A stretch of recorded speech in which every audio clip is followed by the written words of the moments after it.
इस कहानी की शुरुआत ओवरगार्ड नाम के आदमी से शुरू होती है। ओवरगार्ड पिछले 3 सालों से बर्फ से ढके आर्कटिक इलाके में अकेला फंसा हुआ है। वहाँ उसका हर दिन एक जैसे कामों में बीतता है। सुबह उठते ही उसका पहला काम होता है बर्फ साफ करना। वह तब तक बर्फ हटाता रहता है जब तक नीचे की काली मिट्टी न दिखाई देने लगे। ऐसा वह इसलिए करता है ताकि जमीन पर बनाया गया उसका बड़ा SOS निशान ऊपर से उड़ते जहाजों या हेलीकॉप्टरों को साफ नजर आए, ताकि कोई उसे देख सके और बचा सके। उसका दूसरा रोज का काम है अपने शिकार के जाल चेक करना, ताकि कुछ खाने को मिल जाए। लेकिन वहां इतने लंबे समय से रहते हुए अब चारा भी लगभग खत्म हो चुका है, इसलिए ज्यादातर जाल खाली ही मिलते हैं। लेकिन आज कुछ अलग हुआ। पास के एक जाल में तेज हलचल हुई। ओवरगार्ड तुरंत उधर भागा, सावधानी से डोरी पकड़ी और उम्मीद से भरकर धीरे धीरे उसे ऊपर खींचने लगा। शायद आज उसकी किस्मत बदलने वाली थी। यह आर्कटिक की एक खास सैमन मछली थी, लेकिन शिकार हाथ लगने पर भी ओवरगार्ड के चेहरे पर कोई खुशी नहीं थी। वह पिछले 3 साल से यही खाना खा रहा है। आग न होने के कारण वह हर बार सिर्फ कच्ची सैमन ही खा सकता है। बाहर की दुनिया में यह शायद महंगी डिश हो, लेकिन इस ओवरगार्ड के लिए यह बेस्वाद चबाने जैसा था। पेट भरने के बाद पास में रखा अलार्म बज उठता है। यह उसे उसका तीसरा काम याद दिलाता है। वह है अपना वायरलेस रेडियो लेकर सिग्नल की तलाश में बाहर निकलना, और हर बार उसे अलग अलग जगह जाना पड़ता है। जमीन के मैग्नेटिज्म के असर के कारण सिग्नल ढूंढने का दायरा बहुत सीमित था। शायद जब कोई सिग्नल का स्रोत खुद उसके पास आएगा तभी मशीन पर हरी बत्ती जलेगी। यही ओवरगार्ड की एक दिन की जिंदगी थी। लेकिन उसे न सिर्फ आर्कटिक के बुरे मौसम का सामना करना था, बल्कि यहाँ के जानवरों से भी चौकन्ना रहना था। अगले दिन वह हमेशा की तरह अपने जाल के पास गया, लेकिन देखा कि खाना रखने वाला डिब्बा टूटा हुआ है। अंदर की मछलियां भी गायब थीं। अगले ही पल उसे पास में एक बहुत बड़ा पंजे का निशान दिखा। यह एक पोलर बेयर का था। वह तुरंत भागकर वापस अपने प्लेन में छिप गया। खाने की कमी के इस मौसम में यह मुमकिन था कि ध्रुवीय भालू इंसानों पर भी नजर गड़ाए, लेकिन काफी देर इंतजार करने के बाद भी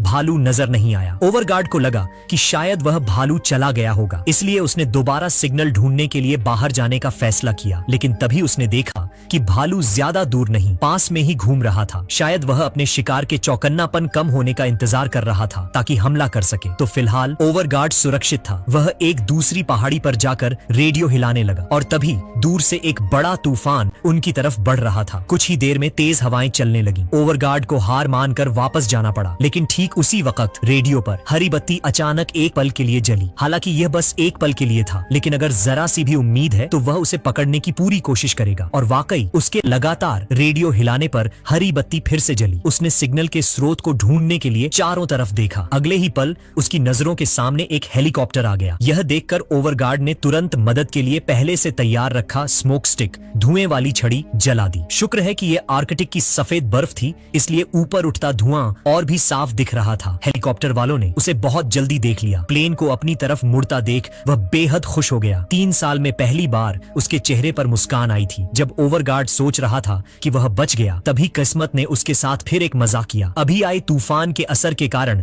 हेलीकॉप्टर 1 इंच भी आगे नहीं बढ़ पा रहा था। फिर वह बुरी तरह हिलने लगा और बेकाबू होकर दूसरी दिशा में उड़ गया। ओवरगार्ड को लगा कि शायद वे उसे बचाना नहीं चाहते, लेकिन अगले ही पल वह सीधे जमीन से जा टकराया। उसने कभी नहीं सोचा था कि इतने मुश्किल से मिला बचने का मौका ऐसे हादसे में बदल जाएगा। लेकिन यह दुखी होने का वक्त नहीं था। लोगों को बचाना ज्यादा जरूरी था। ओवरगार्ड तेजी से हादसे की जगह पर पहुंचा। जब तक उसने पायलट को बाहर निकाला, उसकी सांसें बंद हो चुकी थीं। किस्मत से को पायलट की सीट पर बैठी महिला जिंदा थी, लेकिन उसके पेट पर एक लंबा गहरा घाव हो गया था। हालांकि चोट किसी अहम अंग पर नहीं लगी थी, लेकिन अगर तुरंत इलाज नहीं मिला तो वह इन्फेक्शन से मर सकती थी। ओवरगार्ड ने जल्दी से प्लेन में जरूरी दवाइयां ढूंढनी शुरू कर दी। किस्मत से उसे एक फर्स्ट एड बॉक्स मिल गया, लेकिन उसमें मौजूद चीजों से वह सिर्फ घाव पर टांके लगा सकता था। पूरी तरह ठीक होने के लिए उसे अस्पताल ले जाना जरूरी था, पर यह तो वीरान आर्कटिक था। यहाँ अस्पताल कहां से होता? महिला अब भी बेहोश थी। उसकी धड़कन महसूस करके ओवरगार्ड ने राहत की सांस ली। उसने प्लेन में दोबारा काम की चीजें ढूंढनी शुरू की। उसकी किस्मत अच्छी थी। उसे 2 टॉर्च और एक नक्शा मिला। ये बहुत काम की चीज थी। नक्शे की मदद से शायद वह रिसर्च स्टेशन ढूंढ सकता था। और ज्यादा खुशकिस्मती की बात यह थी कि उसे नूडल्स का एक पैकेट मिला। इस ओवरगार्ड के लिए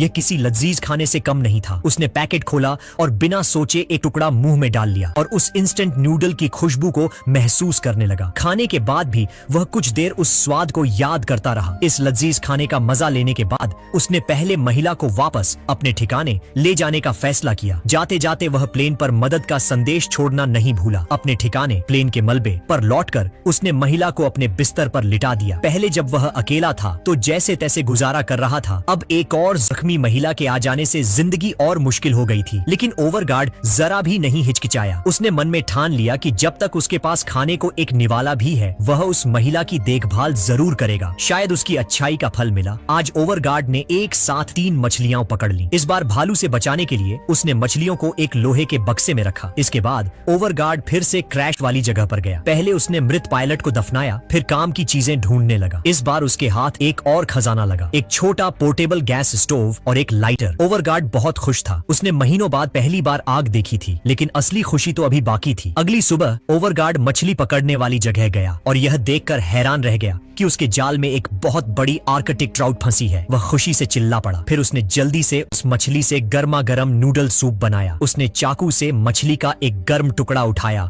और मुंह में रखकर उसका स्वाद लेने लगा। यह महीनों में खाई हुई सबसे स्वादिष्ट चीज थी। ओवरगार्ड ने खुद को पूरा खाने से रोका और फिर ध्यान से महिला को खिलाने लगा। लेकिन कमजोर महिला ने सिर्फ एक छोटा टुकड़ा खाया और फिर मुंह बंद कर लिया। ओवरगार्ड ने महिला को दिलासा देते हुए कहा, वे लोग तुम्हें जरूर ढूंढ रहे होंगे, चिंता मत करो, वे कल आ जाएंगे या शायद परसों। फिक्र मत करो, ठीक है। लेकिन कई हफ्ते बीत गए, मदद का कोई नामो निशान नहीं था और बुरा यह हुआ कि जख्म साफ करने की दवा भी खत्म हो गई। महिला की हालत सुधरने के बजाय उसे तेज बुखार आ गया। लगता था जख्म पक गया था। अगर उसे इलाज नहीं मिला तो वह ज्यादा दिन नहीं बच पाएगी। ओवरगार्ड उलझन में था। वह यहीं रहकर मदद का इंतजार करना चाहता था, लेकिन वह महिला को अपनी आंखों के सामने मरते हुए भी नहीं देख सकता था। इसलिए ओवरगार्ड ने एक हिम्मत भरा फैसला किया। ओवरगार्ड ने पहले अपने प्लेन के टूटे हुए पंखों को उखाड़ा, फिर केबिन से स्टील के तार निकाले और उन्हें मोड़कर मछली पकड़ने के और हुक बनाए ताकि ज्यादा मछलियां पकड़ सके। उसने पकड़ी हुई सारी मछलियां एक बैग में भरी। फिर वह क्रैश वाली जगह गया और हेलीकॉप्टर से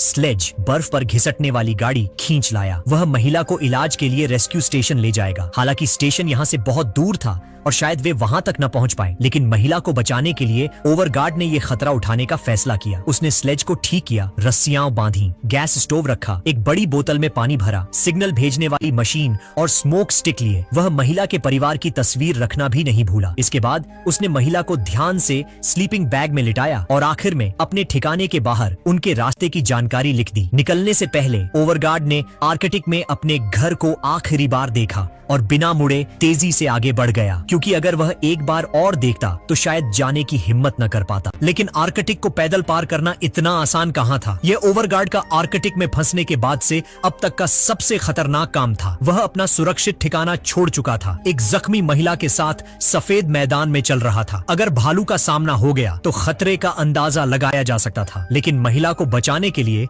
ओवरगार्ड को इन सब बातों की परवाह नहीं थी। आगे चाहे कितना भी खतरा हो, उसे चलना ही था। हालांकि उसने मुश्किल के लिए खुद को तैयार किया था, लेकिन यह सफर उसकी सोच से कहीं ज्यादा कठिन निकला। ज्यादा दूर चलने से पहले ही उसकी सांसें फूलने लगी। उसे लगा था कि लगातार चलने से वे जल्दी मंजिल तक पहुंच जाएंगे, लेकिन पूरा एक दिन चलने के बाद जब उसने नक्शा देखा तो पता चला कि उन्होंने सिर्फ 10वां हिस्सा ही पार किया है। ओवरगार्ड थककर चूर हो गया था, लेकिन उसने हिम्मत नहीं हारी। वह खुद को हिम्मत देता रहा, महिला का स्लीपिंग बैग ठीक किया और फिर से चल पड़ा। रात होने वाली थी। सुरक्षा के लिए ओवरगार्ड ने बर्फ में ही एक गड्ढा खोदा और महिला के साथ उसमें छिप गया। कुछ खाने के बाद महिला की हालत थोड़ी सुधरी। वह न सिर्फ उसकी बातें सुन पा रही थी, बल्कि जवाब भी दे रही थी। हालांकि शरीर अभी भी बहुत कमजोर था। ओवरगार्ड जानता था कि वे ज्यादा देर नहीं रुक सकते, इसलिए सुबह होते ही वह तुरंत सफर पर निकल पड़ा। बर्फीले तूफान के बीच चलना और भी मुश्किल हो गया, लेकिन ओवरगार्ड रुका नहीं। न जाने कितनी देर चलने के बाद एक ऊंचा और सीधी चढ़ाई वाला पहाड़